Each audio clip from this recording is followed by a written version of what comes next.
Seigneur. Que Dieu soit béni. Merci beaucoup à notre chorale. Semaine après semaine, mois après mois, dimanche après dimanche, vous nous amenez en tout cas dans la présence de Dieu, à palper la présence de Dieu, à contempler sa grâce et sa puissance. Que Dieu soit béni. Amen. Ah, donne-moi amen, très bien. Alléluia. Que Dieu nous donne la force de libérer sa pensée. Genèse chapitre 26, le verset 1er, la Bible dit, Genèse chapitre 26, le verset 1er. Et nous lirons également quelques versets que je vais nous donner.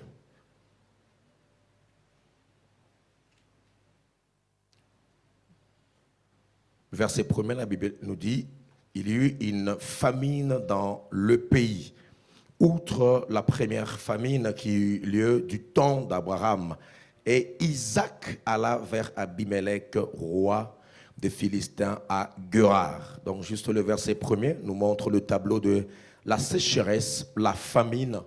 Mais le patriarche Isaac nous montre également quelques principes que je vais énumérer ce matin au travers de cette portion des Écritures que nous allons lire bientôt et que nous connaissons déjà, cette pensée avec Isaac. Isaac sema dans ce pays-là. Il y avait famine, il y avait sécheresse.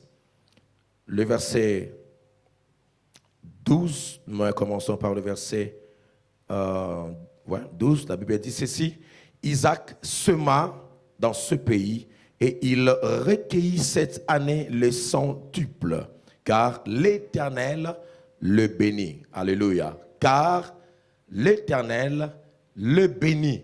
Comprenons déjà que c'est la bénédiction de l'Éternel qui enrichit. Et elle est suivie d'aucun chagrin. Quand on dit béné, c'est bénédicere. Ça veut dire du bien. Et à chaque fois que nous prêchons, nous libérons la parole de Dieu. Alléluia. Mais à part cela, il a été béni. La parole de Dieu a été proclamée. Mais il est important qu'Isaac puisse respecter le principe. Voici ce qui arrive après la bénédiction. Le verset 13. Cet homme devint riche. Quand tu entres dans ta moisson, il y a des choses qui se passent dans ta vie. Pour ceux qui nous suivent à la télé, c'est vrai, nous prenons la maturité spirituelle. Nous prenons la croissance de l'Église sur le plan quantitatif, mais aussi sur le plan qualitatif. Vous pouvez nous prendre à la volée et comprendre que nous prêchons la prospérité, la moisson, rien que dans sa facette matérielle. Non, nous mettons chaque fois la base. Que tu prospères d'abord à tous égards, qu'on prospère l'état de ton âme. Et que tu règles d'abord le problème de l'immaturité spirituelle. Que tu quittes la face des enfants spirituels. Et que tu arrives à la stature parfaite des hommes bien faits, des héritiers de la promesse. Ainsi, frère, avant que tu quittes la terre des humains, il faut que ta vie puisse glorifier le Seigneur. Et je pense que la pauvreté ne glorifie pas le Seigneur. La maladie ne glorifie pas le Seigneur. Et la Bible dit, cet homme devint fort riche. Je prie le Seigneur que tu sois riche spirituellement, mais aussi tu sois riche sur la terre. Ah oui, donne-moi amen. Nous équilibrons, n'est-ce pas, la pensée prophétique de la prospérité et de la moisson. Sinon, on sera caricaturé en disant, on ne parle que de la moisson, vous serez bénis. Bien aimé, excusez-moi d'en parler. En tout cas, c'est un terme qui sera très fort, mais ras-le-bol. De tous ces gens qui montent dimanche après dimanche critiquer, frère. Il y a plus que ça. Matraquer les faux. Non, mais présente-nous le vrai. Donne-moi amen. Présente-nous l'équilibre. C'est très important, frère. Des fois, quand je vois, on parle, vous ne parlez que de ça. Vous ne croyez que derrière le miracle, bien aimé, je suis équilibré. J'aime la sanctification, mais j'aime aussi que l'Église soit le reflet de Dieu sur la terre. Excusez-moi d'extérioriser mon souci.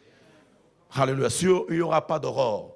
Nous crierons faux, mais démontrez-nous le vrai. Nous allons critiquer à gauche et à droite, frère, mais nous resterons juste des doctrinaux. Des religieux. Alléluia. Il y a équilibre. Le Seigneur dit, heureux le pauvre. car ils hériteront la terre. Car ils hériteront la terre. Vous savez pourquoi est-ce que les pauvres accompagnaient Jésus? Parce qu'il leur promettait un avenir glorieux pour proclamer une année de grâce de l'Éternel. Alléluia. Et cet homme devint fort riche. Si tu n'as pas besoin de la richesse, viens me la donner. Il devient fort riche. Et il alla, comment? S'enrichissant de plus en plus. Jusqu'à ce qu'il devint fort riche. Il avait des troupeaux, des menus bétails et des troupeaux, des gros bétails. Et un grand nombre de serviteurs aussi. Les Philistins lui portèrent envie. Tous les puits qu'avait creusés le serviteur de son père, du temps d'Abraham, son père, les Philistins les comblèrent et les remplirent de poussière. Il y a aussi des Philistins spirituels, des ennemis de la moisson. Ils comblèrent ces puits de poussière. Et Abimelech dit à Isaac, va-t'en de chez nous, car tu es beaucoup plus puissant que nous. Isaac partit de là et campa dans la vallée de Guérar, où il s'établit. Isaac creusa de nouveau les puits d'eau qu'avait plutôt creusé du temps d'Abraham, son père, et qu'avaient comblé les Philistins après la mort d'Abraham, et il leur donna les mêmes noms que son père leur avait donnés. Les serviteurs d'Isaac creusèrent encore dans la vallée et y trouvèrent un puits d'eau vive. Le berger de Guérar querellait le berger d'Isaac en disant « L'eau est à nous » et il donna au puits le nom de Sec parce qu'il s'était disputé avec lui. Ses serviteurs creusèrent un autre puits au sujet duquel on chercha aussi une querelle, et il l'appela Sidna. Il se transporta de là et creusa un autre puits pour lequel on ne chercha pas querelle, et il l'appela Rehoboth, car dit-il, l'Éternel nous a maintenant mis au large et nous prospérerons dans le pays. Acclame très fort la parole de Dieu.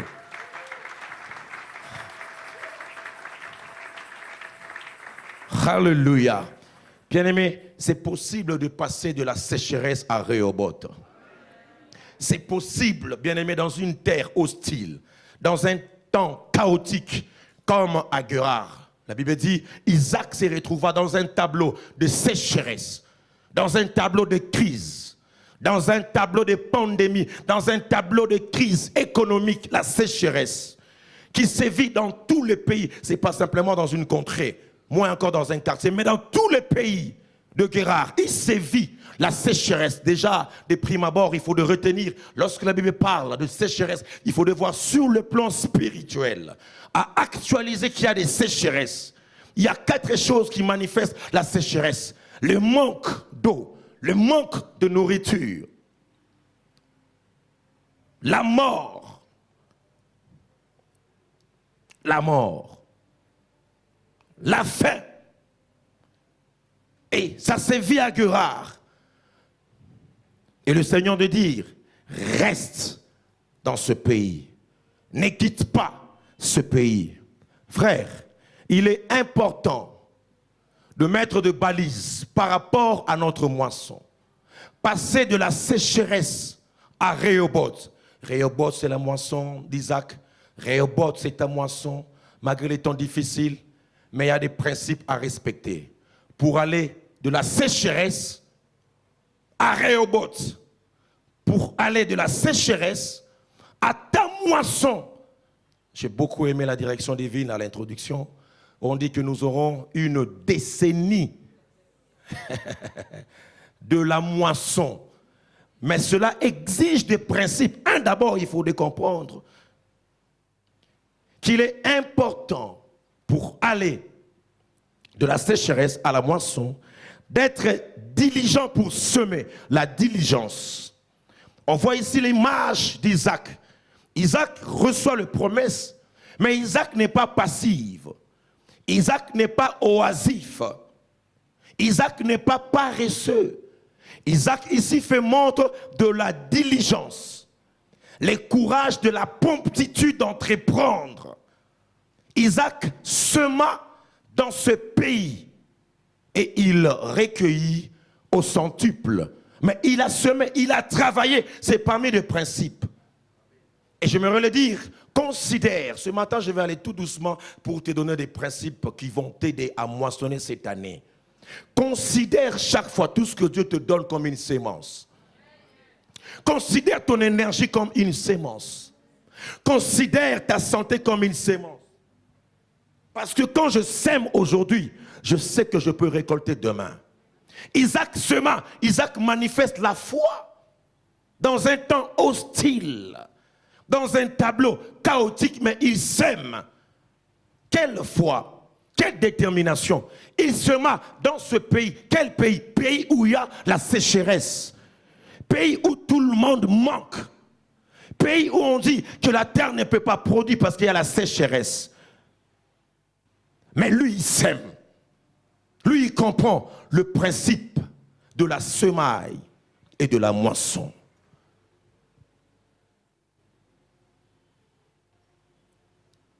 Bien-aimés, cette année, nous devons comprendre que la moisson tire ses origines dans Genèse, le chapitre 8, le verset 22, où Dieu dit, tant que la terre subsistera, les semailles et la moisson, le froid et la chaleur, l'été et l'hiver, le jour et la nuit ne cesseront point. Dieu donne déjà des bases pour moissonner. Il dit les principes de semaille et de la moisson. Isaac sema. Et Isaac entre directement dans la procédure, dans les processus de la moisson, parce que là, il sème dans ce pays. Et il recueillit le centuple de ce qu'il avait semé. Il faut de la diligence. Je vous fais référence au trait des caractères. J'en ai parlé ici de bénéfice de la diligence. Celui qui est diligent tient sa destinée entre ses mains. Celui qui est diligent investit. Celui qui est diligent sait semer au temps convenable. Celui qui est diligent n'est pas paresseux. Celui qui est diligent se mettra aux mêmes places que les grands. Alléluia. Parce que le monde a besoin des hommes et des femmes diligents, qui ont la vision, qui ont des promesses, mais qui mettent en exergue leur potentiel. Ils sont diligents dans ce qu'ils font. Et là, tout se garde dans tous les domaines. Pas simplement diligents à l'église, mais diligents dans nos lieux de travail. C'est là où il y aura la différence. Bien-aimés, je continue à prier, à demander la grâce de Dieu dans notre espace, n'est-ce pas, francophone, dans notre milieu francophone. Combien les francophones sont trop lents. Pourquoi on a été simple à endoctriner, à culturer, qu'on doit recevoir à gauche et à droite, surtout en Afrique. Mais le monde anglophone est beaucoup plus pragmatique. Alléluia. La diligence d'entreprendre. Sortir de ces quatre murs et aller investir. Isaac nous donne les principes. Je vais semer dans ce pays. Bien-aimé, que la situation de ton pays ne puisse pas t'empêcher de poser des actes qui s'imposent. Il sema dans ce pays. Et je le déclare que nous prospérerons dans ce pays. Je ne parle pas des Brazzaville. Je ne parle pas de l'autre côté. Mais nous prospérerons où? Ici, dans ce pays. Parce que là, nous respectons le principe. Le principe. Il sema dans ce pays. Et nous devons être diligents. Bien-aimés, écoute ceci. Lorsque Dieu parle à vous d'une sémence, très important, c'est qu'il a en vue une moisson pour votre vie. Rien à faire. Quand Dieu te parle, quand Dieu parle à vous de la sémence, c'est qu'il a en vue une moisson pour votre vie. Parce qu'il n'y a pas de moisson sans sémence. Je n'aimerais pas simplement que nous puissions nous limiter sur la sémence argent, bien matériel, non. Mais aussi notre temps de prière. Mais aussi nos moments de jeûne et prière. Bien aimés, ce que nous récoltons aujourd'hui, c'est le résultat des sémences négligeables à l'époque. Alléluia. Mais qui donne les résultats. Qui donne des résultats. Ne vous fascinez pas. C'est vrai, reçois la bénédiction. Je déclare des choses sur vous, c'est bien. Mais il faut respecter le principe. Alléluia. Tu sèmes, tu moissonnes. Tu ne sèmes pas, tu ne moissonnes pas Isaac. Et ne regarde pas la condition de ton pays, mais sois diligent. C'est pourquoi, frère, j'aime chaque dimanche libérer la parole de Dieu dans son assemblée, dans son assemblée. Car Ésaïe chapitre 55, le verset 10, écoute Moussafa, c'est Gabriel nous dit, comme la pluie et la neige. Vous savez mon neige? L'obara, comme la pluie et elanga.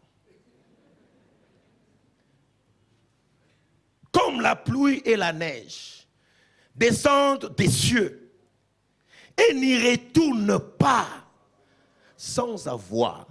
Bien aimé, ce verset résume l'année passée et notre décennie. L'année passée, féconde. Qu'est-ce qui fait ça? C'est la parole. Sans avoir fécondé la terre et fait germer les plantes. Hein? Est-ce que je parle à quelqu'un qui est dans notre germoire? C'est le lieu de notre germination. Mais il faut te laisser être arrosé par la parole. Ah oui, c'est ça. C'est comme la pluie. Et là, c'est la pluie qui tombe. Mais c'est la terre qui est arrosée qui va germer. Quand tu reçoives la parole, que faisons-nous de toutes les paroles déclarées ici? Que faisons-nous de toutes les paroles déclarées lors des traversées? Parce que ce sont des paroles, n'est-ce pas, qui véhiculent tout le mois. Nous déclarons que ce mois, ça sera le mois de bonté. Et on doit pratiquer cela. Et ça doit t'arroser. Et quand la parole t'arrose, tu germes. Je prie le Seigneur ce matin que les promesses que tu as reçues en termes de sémence, parce que c'est une sémence, je prie que cette parole que tu écoutes ce matin puisse t'arroser parce que tu es faite de chair, tu es terre. Et ça va faire germer tout ce que Dieu a déposé en toi. Et écoute, sans avoir donné quoi? De la sémence au semeur. Mais non, Seigneur, il faut donner de la sémence aux pauvres. Non, mais de la sémence au semeur. Est-ce que c'est une erreur? Mais qui a besoin de semer? C'est quelqu'un qui n'a rien. Mais il dit ici, sans pour autant donner la sémence au semeur. Ça veut dire, quand Dieu vient avec des sémences, il regarde le cœur des semeurs. C'est ainsi, Maman Safi, plusieurs personnes ne reçoivent pas la sémence parce qu'ils n'ont pas de prédisposition de semer. Et Dieu dit, il donne la sémence au semeur. Et rappelez-vous de ce qu'on a dit, à celui qui a, on ajoutera encore. À celui qui n'a pas, on notera même. Le peu qu'il a, Dieu est-il injuste? Non. Parce qu'il sait, celui qui a des prédispositions de semer, on doit encore lui donner, afin qu'il soit un canal de bénédiction. Mais celui qui a peu, a tendance à garder. Garder un congo spirituel. Pardon. Non. Garder le peu qu'il a. Ça veut dire on notera même parce que le principe de Dieu, c'est que quand il donne, il attend la multiplication. Mais quand tu retiens, tu fais la honte du royaume. Je prie Dieu dans ta vie. Tu ne feras jamais la honte du royaume. Tout ce que Dieu mettra dans tes mains, ça sera une sémence. Et donne-moi un amen très fort, frère. J'ai dit, on a libéré l'énergie. Hier, nous étions là au mariage jusqu'à très tard. Donc, j'ai besoin que tu m'aides. Alléluia. Alléluia.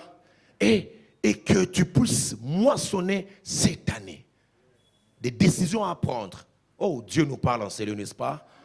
Prendre des décisions et maintenant semer. Tu ne peux pas rester à ce niveau-là. Non, je ne crois pas.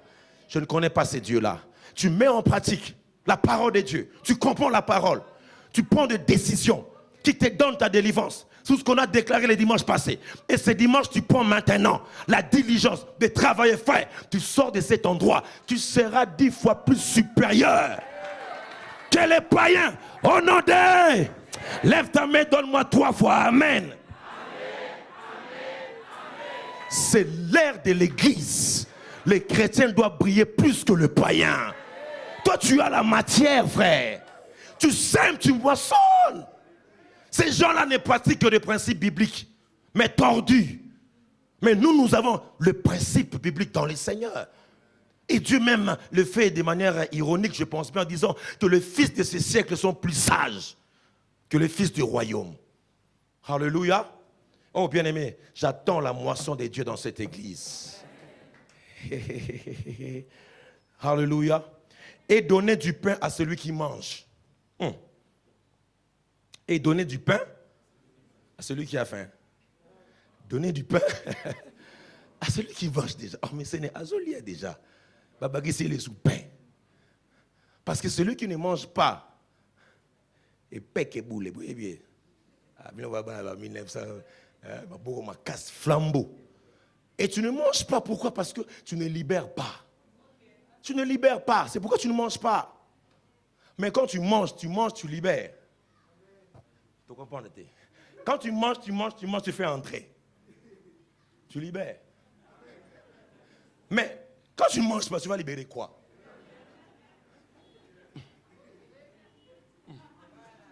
Tu manges, tu libères. Beau se gagner. Hein?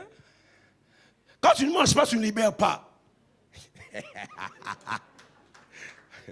Il y a une différence entre la toilette du pauvre et la toilette du riche. Est-ce que je parle à quelqu'un? À cause de la pudeur, on va évoluer. Et c'est important. Quand tu ne libères pas, Dieu bloque. Il y a des gens qui souffrent de la constipation spirituelle. Tu as besoin du miel. Paroché kema brazaza.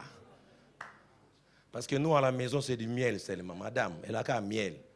Ozoki, miel. Okosola, bapeza, tout le monde a bu de miel. T'as la miel là. Elle a qu'un miel na miel. Elle a belle miel. Miel sur miel. Et tu as besoin de dégager. Ça rentre, tu donnes. Ne soyez pas comme le lac qui ne fait que recevoir, recevoir, recevoir, recevoir. Mais sois un fleuve. Tu reçois des ruisseaux, tu donnes à la mer. Est-ce que je parle à quelqu'un ici? Tu sèmes et tu vas moissonner. Tu sèmes et tu vas récolter. Très important. Alors, ne soyez pas paresseux. C'est l'ennemi de la moisson cette année, la paresse. La paresse. La paresse. C'est ainsi qu'on peut être dans une même église. Nous crions, nous recevons de mêmes déclarations. Mais d'autres évoluent. D'autres restent au même endroit. Ce n'est pas normal. Pourquoi? Qu'est-ce que tu fais de tout ce qu'on enseigne ici? Qu'est-ce que tu fais des talents? Talents, je ne parle pas de dons. Talents. Les talents que Dieu te donne. Le talent linguistique. Le talent oratoire. Les talents artistiques. Artisanal. Qu'est-ce que tu fais de ces talents-là? On ne parle pas de dons. Les talents, c'est tout ce que Dieu donne à toute créature, que ce soit les païens. Il donne des talents. Quand tu valorises ton talent, c'est alors que tu peux moissonner. Ton talent là. Dans ton travail, c'est ton talent. Et extériorise, maximise ce que Dieu a déposé en toi. Ne sois pas paresseux. Ne sois pas paresseux. Et j'ai compris, frère, je ne sais pas en tout cas, ça n'engage que moi et certains serviteurs qui sont ici à temps plein. J'ai remarqué que être pasteur, c'est le travail, en tout cas, parmi les travails le plus dur au monde. Hein. Sans blague. Hein. Parce que là, il faut travailler, frère. La paresse dans le ministère, tu tues l'église.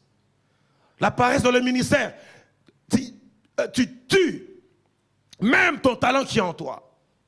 Tu dois aller contre vents et marées. Alléluia. Bannis la paresse. Est-ce que je parle à quelqu'un? Et écoute, c'est que Proverbe 22 le dit. Les paresseux dit, verset 13, il y a un lion dehors. Paresseux. Il ne veut pas entreprendre. Il y a un lion dehors. Non. C'est ça, les paresseux. Donc je ne peux rien faire. Avec son lion dans l'ibanda. Aoliayo, te bima, te kamapa, te kamai. Ofande oliapa abino. Na kopo munene, ya ti. Oh, les lions est dehors. Lion zate. Sors. Et ainsi dans notre pays, les gens disent, il y a le lion dehors. Les Congos ne va pas. Il y a un lion dehors. Et surtout à la fonction publique. Il y a des lions dehors. Les paresseux disent pour justifier sa paresse.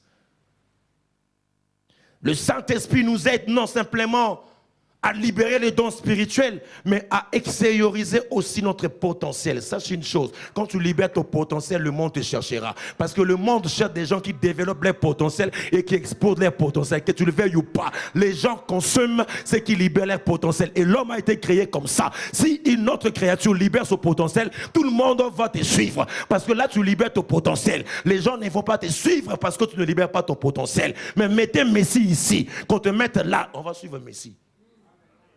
Pas Messie de la Bible, Messie des terrains. Pourquoi? Ils extériorisent leur potentiel. Oh, j'aime, c'est qu'un homme de Dieu aime tous nous dire, s'il poursuit l'excellence, si elle n'existait pas, invente-la, jusqu'à ce que tu vas la saisir. Ça exclut la paresse.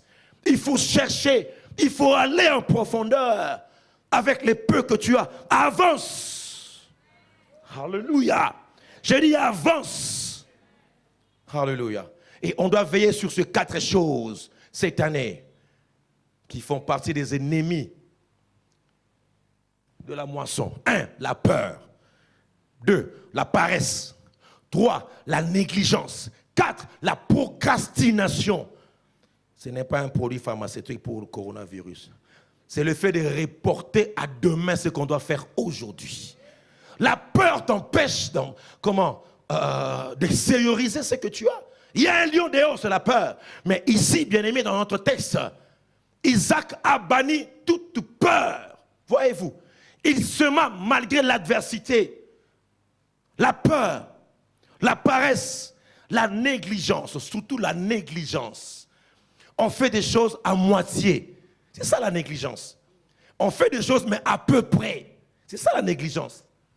Les gens pensent que la négligence, ce n'est rien faire. Non, tu fais quand même, mais tu ne fais pas bien. C'est ça la négligence. Or, la Bible dit, maudit soit quiconque qui fait l'œuvre de l'Éternel avec négligence. Tu fais quand même, mais tu ne donnes pas le meilleur de toi-même. Imaginez-vous un semeur en train de semer, mais bon, quand vous m'avez après 10 mètres sous. Bon, avec négligence. Non. Avec diligence, tu te réveilles le matin, tu arroses la terre, tu sèmes et tu attends la nuit. Où est-ce que ça va produire? Tu travailles. Bannis la négligence. C'est ce qu'Ézéchias a dit. Mes enfants, c'est d'être négligents. Les chrétiens doivent être le meilleur au travail. Amen. Meilleur en toutes choses. Meilleur à l'école. Meilleur partout. Parce que la Bible dit, vous serrez la tête et non la queue. Ce n'est pas en croisant le main. Hein? Non, non. C'est en travaillant avec diligence dans ton travail, là où tu es. Et on te cherche. Et c'est là que Dieu va te bénir. Et cette année, Dieu va ouvrir des portes. Je dis, Dieu va ouvrir des portes. Alléluia. Ah, frère Daddy n'est pas là. Je pense qu'il sera là au deuxième culte. Mais je profite déjà pour témoigner. La diligence, j'ai vu ce jeune homme depuis la jeunesse de la Gombe. Quelle diligence! Lui-même, un homme battant. On peut le mettre dans un trou, il va monter. Il va gravir, aller jusqu'au bout. Et ce n'est pas du genre, venez pasteur, donnez-moi. Non! Avec la vision, pas avec la force que tu as. On a travaillé, on a commencé avec lui la cellule. Je continue à déclarer des choses dans ta vie. Je dis, toi, dans la politique, Dieu va t'amener plus loin.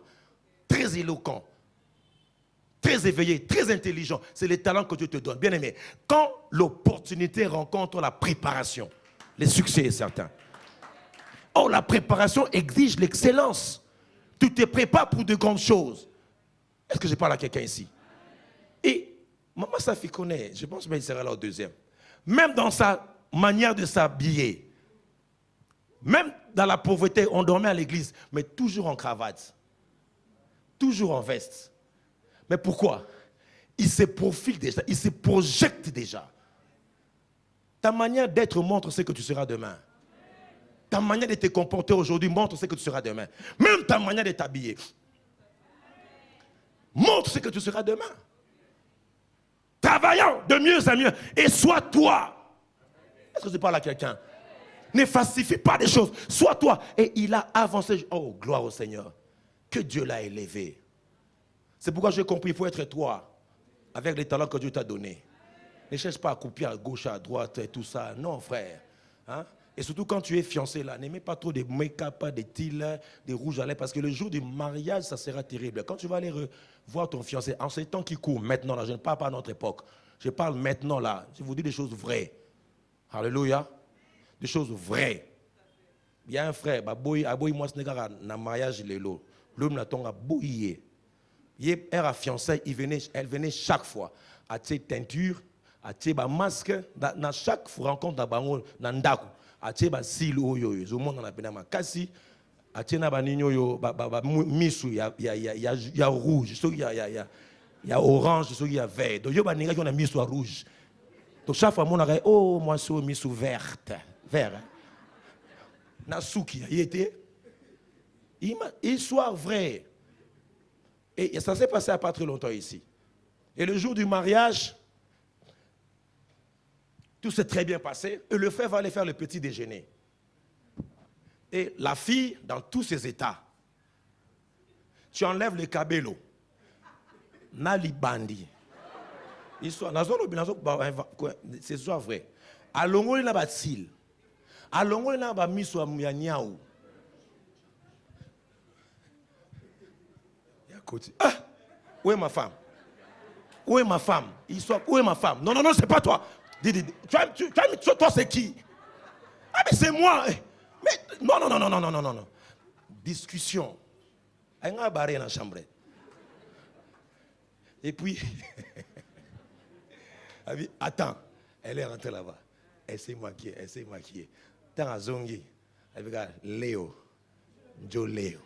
On a commencé à beauté bientôt. On a une date. Je prie le Seigneur, ta faiblesse va te conduire dans ta gloire. Ah, tu ne m'as pas saisi, frère. Est-ce que je parle à quelqu'un qui est fiancé? Yébéla. Yébéla. Moi, quand j'allais voir ma dame, je sais pas si on appelle ça qu'elle va s'écrire. Maintenant, naturellement, quand je vais à l'écurie, là où elle habitait, là où je sémais, je glandais. Je donne les enseignements à l'église, mais à la maison aussi, je poursuis. Mais quand elle sortait, normalement, paf,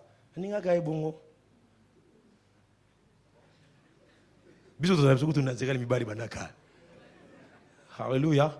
Et j'ai vu ce frère, il est venu le dimanche, on a prié pour lui. Il savait qu'il y avait du mouvement. Mais il m'a appelé hier. Il m'a dit, pasteur, je viens d'être nommé par ordonnance présidentielle. Donc, quand tu déclares que yo élévation na yo, ils sur ordonnance présidentielle.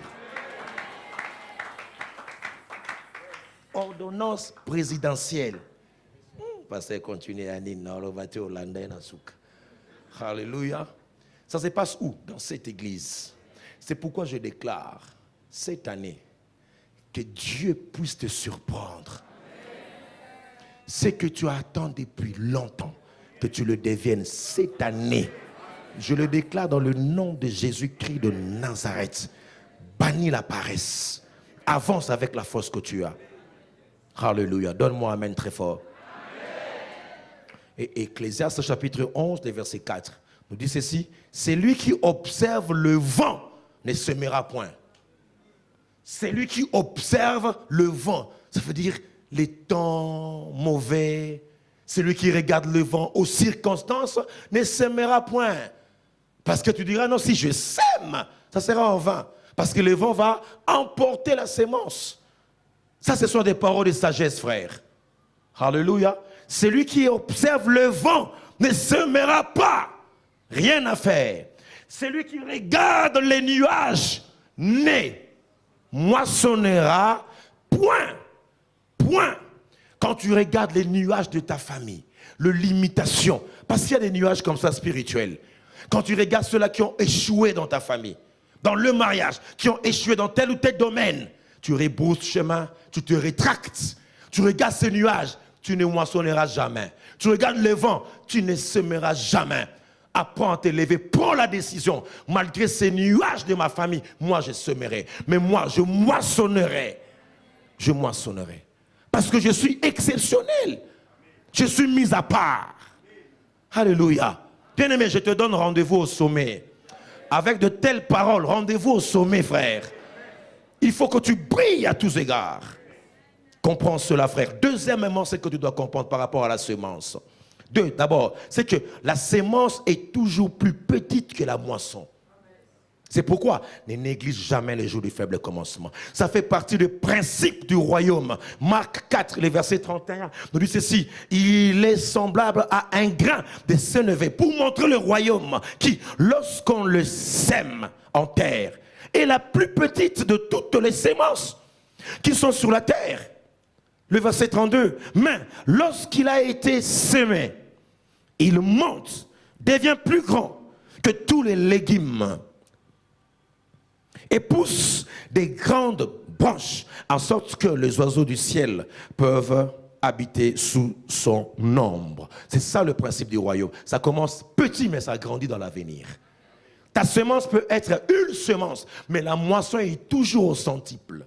Imaginez un peu, Isaac sema dans ce pays, mais il recueillit au centuple. Normalement, il devait recueillir ce qui est normal, ou bien le double, ou bien le triple. Mais ici, Isaac sema, il recueillit au centuple. Ça veut dire le miracle dans la moisson. Dans la sécheresse, mais tu sèmes. Et c'est ça le principe du royaume. Dans le principe du royaume, les sujets ou bien les enfants du royaume ont la nature de leur père. Quand ils commencent petits, ils grandissent dans l'avenir. Quand ils commencent ils grandissent 100, 200, 300. Ça montre la vie de Dieu qui est en eux. Alléluia. C'est pourquoi, frère, ne minimisez jamais ce que Dieu met dans tes mains. C'est d'abord petit, mais la moisson sera plus grande que cela. Tu sèmes peu, tu sèmes petit, selon ta volonté, mais tu moissonneras. Il a semé dans ce pays et il recueillit au centuple. C'est un principe dans le royaume. Troisièmement, il faudrait savoir que Dieu pourvoit à tous nos besoins. Ainsi, nous devons s'aimer. Je parle à quelqu'un ici. Dieu pourvoit à tous nos besoins. Alléluia. Les principes de la semaille, des semailles et de la moisson. Dieu donne la sémence. Ça commence petit, ça grandit dans l'avenir. Mais c'est Dieu lui-même qui pourvoit à tes besoins. Alléluia. Je prie, frères et sœurs, que Philippiens chapitre 4, les versets 6, soit ton leitmotiv. On dit ceci, ne vous inquiétez de rien, mais en toute chose, faites connaître vos besoins à Dieu par des prières et des supplications avec des actions de grâce. Les versets 7, et la paix de Dieu qui surpasse toute intelligence gardera vos cœurs et vos pensées en Jésus-Christ. Alléluia. C'est lui qui pourvoit à vos besoins. Et il dit, et mon Dieu pourvoira à tous vos besoins avec justice, avec paix. Il le fera dans ta vie. Quatrièmement, il faudrait savoir que chaque sémence, ça j'aime, contient une instruction invisible. Écris ça très bien. Chaque sémence contient une instruction divine. Vous pouvez le voir dans Genèse chapitre 1, le verset 11 jusqu'au verset 12. Là, on parle de principe. Chaque sémence, chaque herbe portant de la sémence, selon son espèce. Ça veut dire que tu sèmes un grain d'arachide, tu moissonnes les arachides. Ça veut dire chaque sémence a une instruction invisible. Alléluia. Et saisis cette pensée prophétique. À chaque sémence, il y a une instruction invisible. Toi, tu sèmes. Tu ne sais pas quelle instruction. Dieu mentionne parce que c'est à Dieu qui connaît chaque sémence selon son espèce. Et ça produira. Et ça produira encore. Bien-aimé, je le fais par devoir. Ma femme m'a dit, pasteur, il est important d'insister sur ce fait. Sinon, l'église sera pauvre. Sinon, le royaume sera chaque fois diminué. Pourquoi? On n'a pas la latitude, l'aisance de savoir semer. Qu'en semant, il y a une instruction invisible ou bien même divine dans ce que tu sèmes. Alléluia. C'est vrai, sur le plan agricole, tu sèmes d'après l'espèce, mais sur le plan spirituel, il y a plusieurs bénédictions. Tu sèmes quelque chose, mais Dieu connaît ton vrai problème. Il y a une instruction invisible attachée à cela. Et je prie, mon Dieu ne sera redevable à personne ici. Est-ce que je parle à quelqu'un ici? Alléluia. Il te donnera. Sème ton pain, jette ton pain à la surface des eaux. C'est quelque chose d'impossible. Tu jettes ton pain, est-ce que tu peux récupérer ça? À la surface des eaux. Mais tu crois, ça c'est un miracle. Je jette quelque part, je ne m'attends à rien. Mais je sais qu'il y a une instruction dans cette semence. Cette semence, l'inscription c'est bénir le semeur. Mais moi je sème, je libère le peu que j'ai. Je le fais, frère. Alléluia, je le fais, frère. On n'a pas assez d'argent, mais je peux vous dire, c'est qu'on dépense la semaine en termes de semences, en termes de dons. Ça dépasse même ce qui entre le mois. Pourquoi? Parce que Dieu sait faire des choses. Ma femme et moi, il y a un don de liberté. Un don de délibérer. Et on se sent à l'aise lorsqu'on bénit les autres. Ne nous cherchez pas à la fin. C'est juste un message. Et on se sent à l'aise. Et il y a des instructions là-dedans, frère. Il y a un principe. Peut-être que toi, tu as sémé, c'était un pauvre, mais Dieu voyait qu'un jour, tu seras mimosa, tu seras fatigué. Tu auras besoin de l'onction, ça va crier en ta place. Inscription, onction, libère la gloire. Est-ce que je parle à quelqu'un ici? Un jour, tu seras, soit, je ne sais pas, à Colosie, tu dois prêcher 40 prédications de suite. Toi, tu penses que je dois prier, gêner, c'est bien. Mais peut-être que quelque chose que tu as semé, il y a une instruction là-bas. Bien-aimé, je ne remplace pas la croix. La croix restera, bien-aimé, l'emblème, l'autel, la sémence la plus élevée du monde. Alléluia. Mais nous parlons des principes. Alléluia. À la fois, ajoutez quoi? La connaissance. Alléluia. Gloire au Seigneur. Cinquièmement, ça c'est un principe que nous devons comprendre. C'est dans la vie. L'homme amasse. Le diable vole. Mais Dieu donne. Dans la nature humaine, on doit amasser, amasser, amasser, amasser. C'est comme ça l'homme. Tu amasses, tu amasses, tu amasses. Et vous allez vous rendre compte que quelqu'un qui avait besoin de 10 000 $, vous lui donnez 10 000 $, il cherche 15 000. On a tendance à amasser, à amasser. C'est ça l'homme. On veut la sécurité. On a 1 milliard, on cherche 1 milliard 1. C'est ça l'homme. On veut amasser. On a une maison, on veut 2 maisons. Mais dans ces principes de la vie et spirituelle, le diable, lui, vient que pour voler. Toi, tu amasses, lui, il vole. Mais dans ces principes, ceux-là qui sont en alliance, comme Isaac, et c'est Dieu qui leur donne. C'est ainsi que la Bible nous dit, Isaac sema dans ce pays. Et il creusa le puits qu'avait creusé son père. Sûrement très bien. Alléluia. Il respectait les principes. Il savait que ce puits-là ont été donnés par Dieu, n'est-ce pas, à Abraham. Et le diable ne pouvait pas voler ce que lui, il a donné. Mais si tu amasses toi-même, quand le voleur viendra, il va tout détruire. Parce que tu veux amasser, amasser, amasser, amasser, amasser. Mais quand tu laisses Dieu te donner, tu sais que ce que j'ai, c'est le don de Dieu. Tout ce que j'ai, c'est le don de Dieu. Et je sais que quand bien même qu'il y aura des Philistins, mais moi je creuserai, l'alliance va crier plus forte. Est-ce que tu as suivi comment ça se passe? Ce sont des puits que Abraham avait creusés à son époque, dont les Philistins avaient comblé de poussière. Et imaginez ici, nous sommes dans quel contexte? Contexte de la sécheresse. Ça veut dire, ce sont des puits que le Philistin avait ravis à l'époque d'Abraham. Ils ont épuisé l'eau. Ils ont fini l'eau de chaque puits. Et ils ont fait quoi? ils ont mis de la poussière. Parce que vous ne pouvez pas mettre la poussière là et à l'eau. Parce que vous êtes comment dans la sécheresse. Et vous êtes censé utiliser cette eau. Ça veut dire que les Philistins ont utilisé le puits qu'avait creusé Abraham. Et s'il bah tiens ma belle, bah fini qui? Les faux frères. Lui ne va pas boire, mais il met la poussière même. Mais ça j'aime. Quand Isaac vient, il ne cherche pas d'autre puits. Il va au même endroit. Là où il n'y a plus d'eau. Mais quand il creuse, l'alliance fait produire l'eau.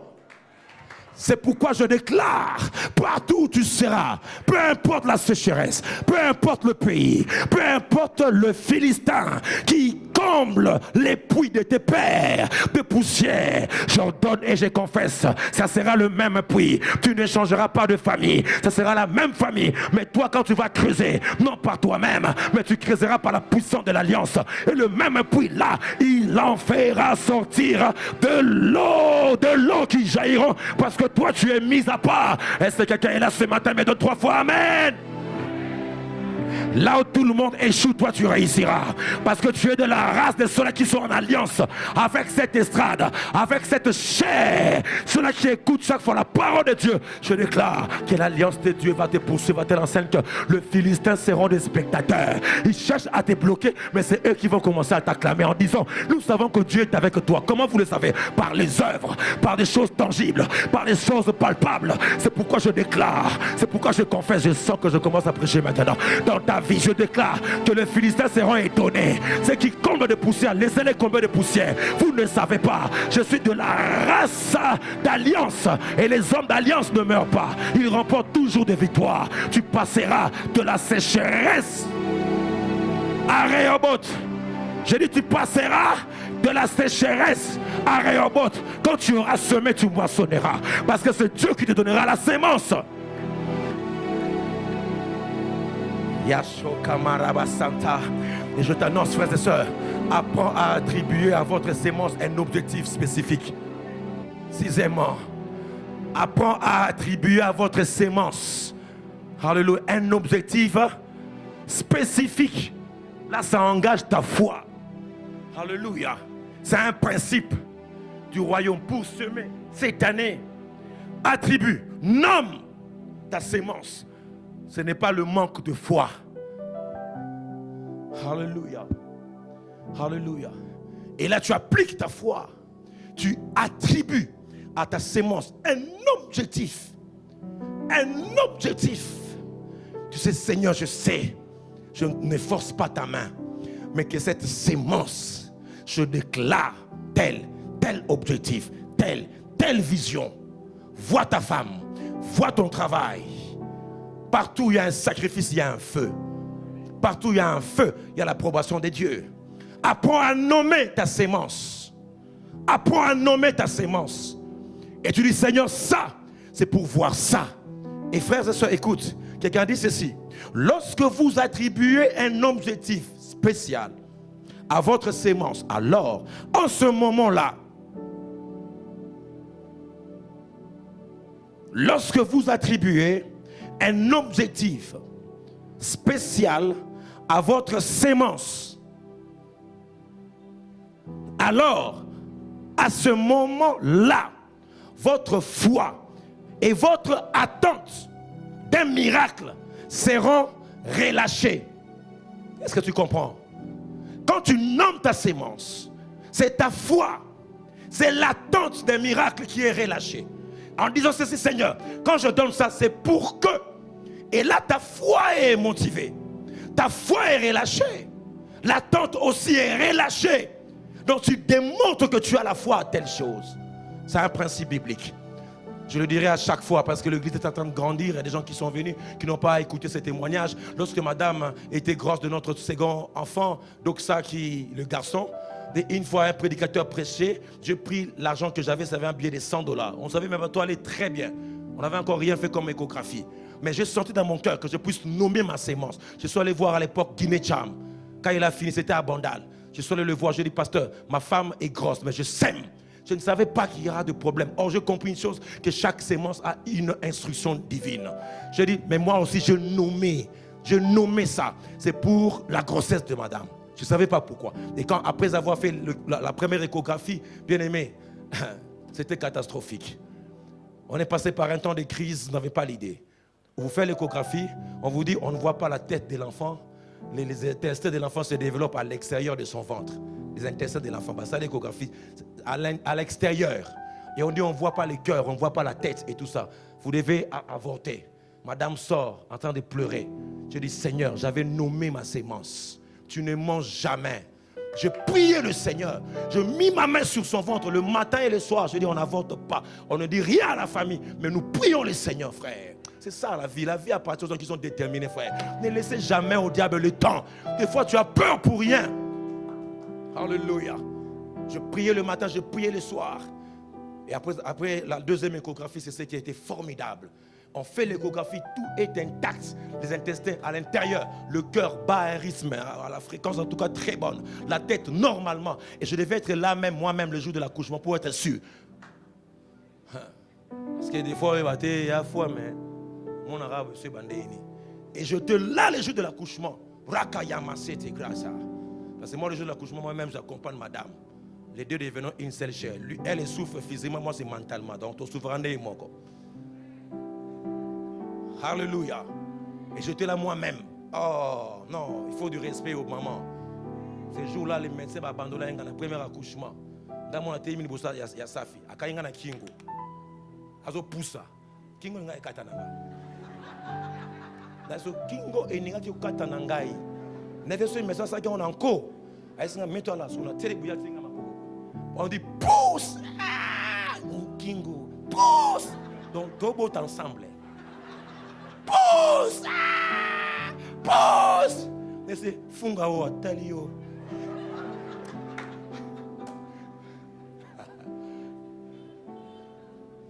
Et quand l'enfant est sorti, là, le deuxième, non, je dis Seigneur, tu es grand. Je dis Seigneur, tu es grand. Je prie le Seigneur que Dieu mette des résolutions dans le cœur. Lâche, tu verras ce que Dieu va faire. Et dernièrement, pour terminer, septièmement, votre sémence est la porte de sortie de votre problème. Votre sémence est la porte de sortie de votre problème. Je mets toujours en exergue à la première place l'œuvre de la croix. Il a tout accompli. C'est une œuvre parfaite. Mais il faudrait savoir en ce qui concerne les principes. Nous parlons des principes. Alléluia. Et toi, tu peux avoir un problème. Imaginez un peu la femme, la veuve de Sarepta, dans 1 Roi chapitre 17, avait un problème. Et Dieu savait qu'il y avait quoi? La sécheresse, le manque d'eau, manque de nourriture et la mort. Voyez-vous, c'est un problème pour elle. Et par sur quoi elle est veuve. Pas de source d'entrée. Elle est seule. Elle dépend d'elle-même. Mais dans la sécheresse, dans le manque d'eau, dans le manque de nourriture et de la mort, hey! Mais Dieu commence à parler à cette femme de la sémence. Souvenez-vous, quand Dieu te parle de la sémence, c'est qu'il a une moisson en vue pour votre vie. Et là, il me dit, Dieu a dit à Élie, j'ai ordonné à une veuve de faire quoi? Lisez la Bible. On dit quoi? Et elle a la cherché. Non, le chapitre 1er, là, on écrit. On a dit, j'ai ordonné, le verset 9, je pense bien. 17, 1 roi 17, verset 9, il dit quoi? Lève-toi, va où? À Sarepta, qui appartient à Sidon, et demeure là. Voici, j'y ai ordonné à une femme de faire quoi? De te nourrir. Suis bien l'instruction. Avant même que Élie n'arrive, cette femme-là avait déjà reçu l'ordre de nourrir qui? Élie. Parce que Dieu a dit, j'ai donné l'ordre. Mais non, c'est clair. Il a dit à Élie, j'ai donné l'ordre à une femme de te nourrir là-bas. Ça veut dire, même si ce n'est pas explicite, mais c'est implicite là. Ça veut dire, la femme avait reçu des instructions qu'il y aura un homme qui viendra, dont tu dois nourrir. Et beaucoup reçoivent l'instruction, mais ils refusent. quand Élie arrive dans le chapitre 10, elle voit réellement, il voit plutôt la femme. Mais elle sent qu'il y a quelque chose qui ne va pas. Élie, peut-être qu'elle croyait que la femme allait dire: viens, homme de Dieu, j'ai reçu l'instruction de te nourrir au cause de la mingi. Naza passer à mimosa, bole sangai. Qui a reçu l'ordre? C'est la femme. Mais Élie, quand il vient, elle sent qu'il y a résistance. Elle voit la femme. Le verset 10, ça j'aime. Il essaye. Le verset 10, il dit: donne-moi de l'eau. Première demande. Donne-moi de l'eau. Regardez très bien. Le verset 10. Il se leva et alla à Sarepta. Comme il arriva à l'entrée de la ville, voici, il y avait une femme veuve qui ramassait du bois. Il l'appela et dit: va me chercher, je te prie, un peu d'eau dans un vase, afin que je boive. Il y avait déjà pénurie de l'eau. La femme pouvait donner de l'eau. De 3 ans. Mais Élie touche d'abord, il commence tout doucement: donne-moi de l'eau. La femme va quand même. Elle rapporte de l'eau. Là, c'est un peu facile. Mais Élie va encore chercher la deuxième dimension. Il dit: non, maïnazui. Le verset 11, Abandeli. Verset 11, et elle a cherché et elle amena de nouveau. De nouveau, il dit: apporte-moi, je t'ai pris, un morceau de pain. Ah, tiens, on le dit. Papa sur maï. Oye, écoutez, nous avons le côté ma matite naïe. Au Seigneur maï, papa sur maï. Allez, à changer sous. Il a un mois lipa. Tala, naka elo amuke, tolia, ngana mwananga, et puis to kufa. Pénérie d'eau. Mais quand même, le Seigneur lui dit ça, j'aime la pensée prophétique. Dieu avait la résurrection de son fils. Dieu avait la provision de cette dame, mais la dame ne comprenait pas qu'elle les approche, c'était pour sa bénédiction. Et quand elle dit: la farine ne manquera pas, l'huile ne cessera pas, ainsi parle l'Éternel, frère. Ça, c'est la prophétie. Ça, c'est les hommes prophétiques. Tu as reçu l'ordre qu'on va te nourrir, mais agis dans les prophétiques. Dieu n'a pas dit Élie, tu diras non. Élie lui-même dit: comme tu as fait ça, la farine ne manquera pas, l'huile ne cessera pas. Donne d'abord le pain que tu as. Frère, je ne conçois pas ça dans mon intelligence, bien dans mon homme intérieur, dans mes pensées. Que nous ayons dépensé pendant la semaine $30 chaque soir pour les chips des enfants, pour les jus des enfants, et se retrouver les dimanches au culte, donner 1500 francs, donner $5. Il y a un problème. En tout cas, il y a un problème. Soit nous ne comprenons pas la sémence des offrandes, soit nous négligeons le moment des offrandes. Et j'ai dit au Seigneur, et madame est là témoin, que la semaine, tout ce que Dieu a fait, et que tu amènes un $10 avec ton travail, tu gagnes combien? La semaine, tu dépenses combien? Et Dieu nous rappelle chaque fois: tu as donné combien le dimanche, mais tu as dépensé combien la semaine? Et souvent, ce sont des superflus que nous donnons. Mais cette femme a donné tout ce qu'elle avait. Elle donne d'abord l'eau qu'elle avait, elle donne la farine qu'elle avait, et après, et même vous verrez, je ne vous ai pas le détail à cause du temps, on va terminer. Après, quand son fils est mort, qu'est-ce qu'il a dit? Homme de Dieu, es-tu venu ici pour rappeler mon iniquité? Quelle iniquité? Lui-même avait déclaré: nous allons manger et mourir. Et quand son fils meurt, il dit: voici mon iniquité, moi-même j'avais déclaré la mort. J'aime. Troisièmement, Élie te dit: donne-moi ton fils. Si tu as donné l'eau, tu as donné le pain, tu donneras aussi ton problème mort. Alléluia. Élie, bisenga senga, donne l'eau, on donne. Donne le pain, on donne. Mais aussi dit: donne-moi ton fils, ton problème. Je déclare que les dieux de tout souvenir se rappellent de toi dans le nom de Jésus-Christ de Nazareth. Que Dieu te donne l'esprit de libéralité, frère.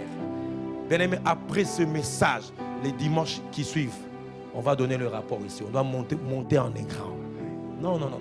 À ton niveau, je parle de ton niveau. Ton niveau, ça ne peut pas être de 1000 francs. Et ça voisin non, tout ce que ça dans le niveau na yo, de on la tu as masque on est à combien? De tout le bail moi même pas francophone, ils avaient mon retour bien dit tout ça d'ailleurs que ma bosse dans ça ce ko a. Tout à la maintenant sorti bien na, tout mon finango. Oh mon ati. Les ça. Hein? Mais tu veux la puissance, tu veux l'onction frère. Il y a un prix à payer. Il y a un prix à payer. Il y a un prix à payer. Je vais terminer par là. Bien-aimé, moi, j'aspire à ce qui est grand. Et j'aime être entouré par des personnes qui aiment la grandeur, qui réfléchissent grand. Alléluia. Et des fois, j'aime suivre des choses qui me challengent. Il y a un pasteur, il s'est levé un dimanche, papa. Pas pendant la convention. Un dimanche. Il s'élève un dimanche. Il dit, nous allons créer notre média. Ça doit avoir le niveau international. Il s'élève un dimanche et il dit, on a besoin de 2 millions de dollars. 2 millions. Dans un seul culte. Il soit vrai. Lui-même, il a donné 500 000 dollars. Bien aimé, gêne. Bazo peut ça 100 000 euros la bangouba. En courant, on a un chèque à 100 000. On a écrit 100 000, il dépose. Quelqu'un s'élève, donne 1 million dans un culte. Cet homme devient fort riche. Nien à salle. Alléluia. Et puis, on fait la comptabilité. C'était 3 500 000 dans un culte. Je prie le Seigneur. Biloko nyonso bozo garder. Na pour crédit. Na banque. Non, c'est na freelance. Que Dieu te bénisse. Mets-toi debout, on peut acclamer très fort le Seigneur. Alléluia. Nous allons nous offrir nous-mêmes en sacrifice devant Dieu. Quelqu'un est prêt à lever le main? Avant de donner, apprends à te donner toi-même, à t'offrir. Comme en prémisse. Tu dis à Dieu, Seigneur, je te donne mon âme. Que ma vie soit un sacrifice. Que mon souffle soit ma sémence. Alléluia. On va chanter cette chanson-là que Moustapha avait donnée. Alléluia. Alléluia. Alléluia. Nous allons nous consacrer totalement, frère. Que le sang, c'est notre année de la moisson, mais quelque chose va se passer. Donne-toi toi-même d'abord. Lève légèrement tes mains. Dis à Dieu, je me sème moi-même dans ta présence.